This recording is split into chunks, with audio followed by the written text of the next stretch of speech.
මේ දිනවල තියෙන්නේ දිවෙන්ට බලපාන නිතිදික මෝසම් කාලපරිච්ඡේදය. தென்மேல் பருவப்பெயர்ச்சி மழைக்காலம் தற்போது நிலவுகின்றது.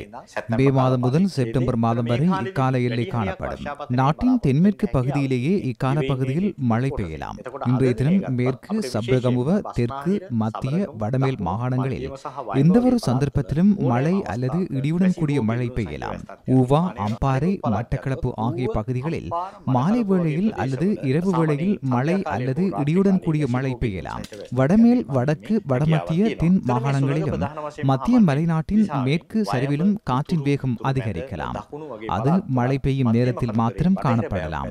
மீனவர்களும் கடல் பயணங்களை மேற்கொள்வோரும் கவனத்திற்கொள்ள வேண்டிய விடயம், திருகோணமலையிலிருந்து காங்கேசன்துறை ஊடாக பொத்துவில் வரையிலும் கரையோரத்திற்கு அப்பால் உள்ள கடலில் காற்று வீசலாம். காற்றின் வேகம் மணிக்கு 50 தொடக்கம் 60 கிலோமீட்டராக காணப்படலாம்.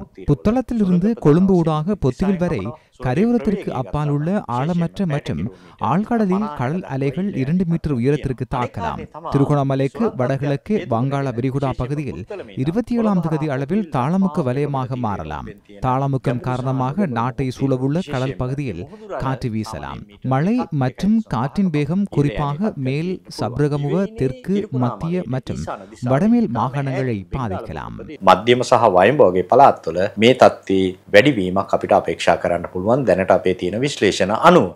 தற்போது பெய்து வரும் அடைமழை காரணமாக பெருவழை பிங்ஹேன பகுதி வீடொன்றில் மண்மேடு இடிந்து வீழ்ந்து கற்பாறைகளும் சரிந்துள்ளன. அப்பகுதியில் மேலும் பல மரங்கள் சரியும் நிலை காணப்படுவதாக தெரிவிக்கப்படுகின்றது.